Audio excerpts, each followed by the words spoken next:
All right, let's get right to it. The big news yesterday, something that we saw coming as of last week, although 4 weeks ago, Panthers coach Matt Rule was trying to sell a different reality about how excited he was to coach Cam Newton. That was the last-ditch effort, I think, to get a team interested in trading for Cam Newton. Act like you're going to keep him. Maybe someone will come around and make you a trade offer. It ultimately was not to be. No trade partners available, especially because no team could bring Cam Newton in for a physical. So, as we both predicted, Chris, the Panthers cut the cord on Cam Newton yesterday, the number one overall pick in the 2011 draft, the 2015 league MVP, gone from Carolina, a free agent for the first time in his career, able to sign with anyone.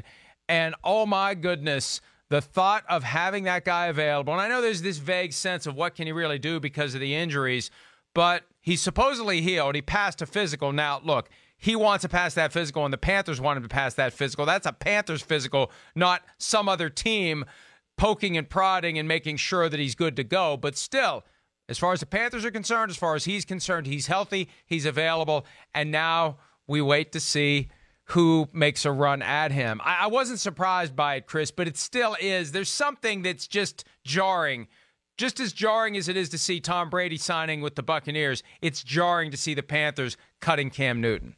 Yeah, it definitely is. I mean, he's you could argue he's the most famous player to play in that franchise history. I know there's been some other good ones there, but certainly the most notable quarterback, one of the freakiest specimens we've ever seen at the quarterback position or in the NFL at all. He's a game changer. I mean, that's why you didn't expect him to be on a different team. He was the number one pick of the draft, the Heisman. He's built like a defensive end. We see what Lamar Jackson and these running quarterbacks that we have right now in football can do to defenses. Well, Cam Newton was a little ahead of his time. No, he wasn't the runner Lamar Jackson was, but you could orchestrate an offense around him that was very different, that's very stressful on defenses. And that's where his real value is. And if he's healthy, he's still going to be able to supply that for some organization. Yeah, with Cam Newton, the design runs happened in short yardage and goal line situations.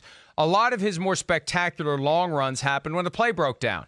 Sure. And he went, and he was gone. And, he had some iconic and memorable plays. We're going to have a draft coming up in about an hour and a half of our most memorable Cam Newton moments with the Carolina Panthers. But, he was a guy who, when you got down to the one, when you got to third or fourth and short, he's so big, you just have him go forward. And frankly, I think the fact that he looked so indestructible, it caused maybe both him and the Panthers to view him as indestructible. And over time, the reality is he was destructed, whether it was a shoulder, an ankle, a foot. That's the problem. Because he looked like a giant and was a giant, I think they threw caution to the wind a little too often, and it's those injuries that ultimately fueled his exit from Carolina, Chris. Yeah, it is. They piled up. And, he's built like Superman. There's a reason he does that little, pulls his shirt back to act like he's showing his symbol.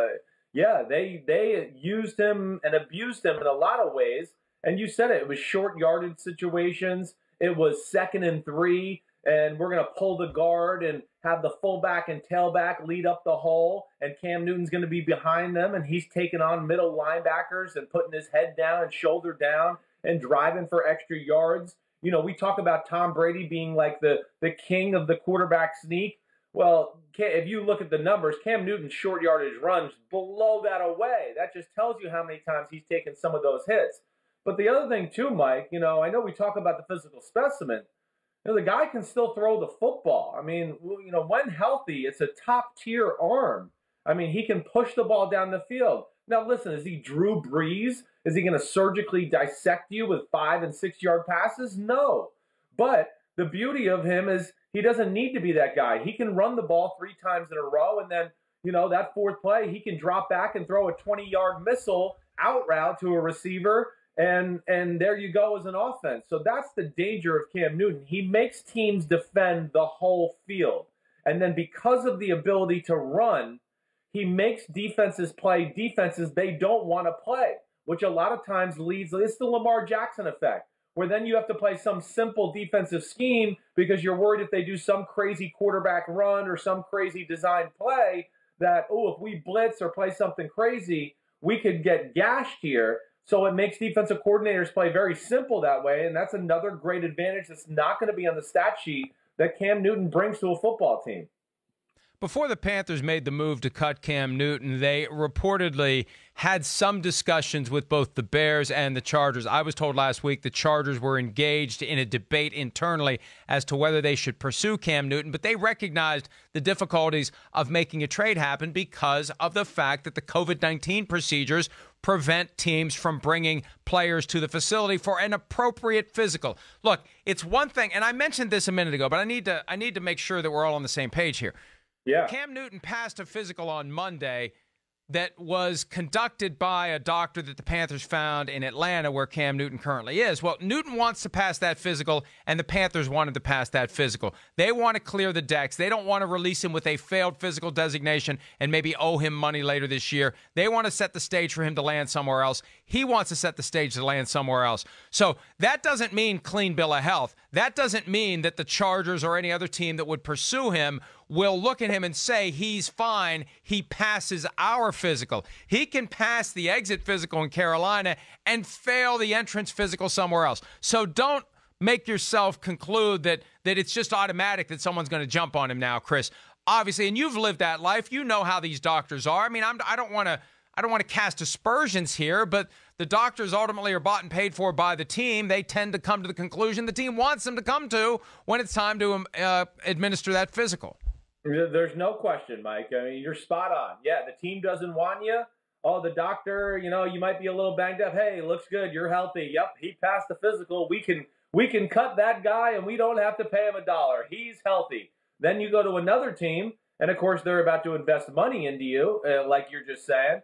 And now the physical examination goes up to another level of, detail, and the prodding and pulling and testing of joints and, the MRIs, all that, to where, now it's certainly a more in-depth screening altogether. And yes, you might not pass that. And it's going to be big for Cam Newton. I mean, we know the 2 injuries he had the last 2 years, I mean, they're serious. There's no doubt. And now it looks like the shoulder was good to go. So hopefully that's, done with, and teams don't have to worry about that. But Liz Frank, you're going to have to do your due diligence on an injury like that. For a 250-pound quarterback who likes to run and stick his foot in the ground and take on middle linebackers and drive them back and move and throw on the run, you definitely need to make sure that you have the right people to evaluate that foot to make sure it's structurally strong, nothing's going to happen, and we can go all systems go going forward. I got another question for you, but before we get to that, when we do the close-up shot of you, I see it more clearly. What's over your right shoulder? It looks like an unmade bed. Oh, no, it's probably the couch, and I just pushed down some of the pillows. I just didn't want some of the pillows stick up, so I pushed them down a little bit so they weren't in the shot. Is that the couch you get sent to sleep on when you've been a pain in the butt for your wife? No, actually, when my wife, who can snore a little, sometimes I send her out here on this thing right here. Yeah. So she's been really good lately. I haven't had to do it, but during the season, I had to send her out here a few times, and she slept out on the couch. It's good she's not sleeping out there during the show, although she wouldn't be sleeping for long. Between you and me and the chickens clucking, she'd be up by now. The Cam Newton shoulder injury, remember last year, all that talk about the new throwing motion? That seems like 10 years ago with everything that's happened. But isn't that a concern also? Is the guy really able to throw the ball differently? Is he effective? We didn't see it. He was gone after week 2. Remember that Thursday night game? I mean, he played 2 games in 4 days. They lost at home to the Rams, and then on Thursday night against the Buccaneers, he looked awful, and we didn't know at the time. They were lying to us about that foot. The foot was still messed up, so you really don't have a lot of film you can look to from 2019 to come to any conclusion about where Cam Newton is. All the more reason to bring him in, not just for a physical, but for a workout, to see how he throws the ball, to see how he moves, and that may delay this process for as indefinitely as COVID-19 is delaying life for these teams and for everyone else. Yeah, no, I mean, you're right. We didn't get to see a lot of it. And remember, he played up in New England, right, in that preseason game, and then he rolled his ankle or hurt his foot there, too. So we never got to see preseason action. Yes, we never really got to see that new throwing motion he talked about, unveiled. Well, we saw it, and what it really was is he went back to his old throwing motion, and there's no issue with that. Listen, he does a lot of good things throwing the football. He puts a lot of stress on his arm sometimes with the way he does it.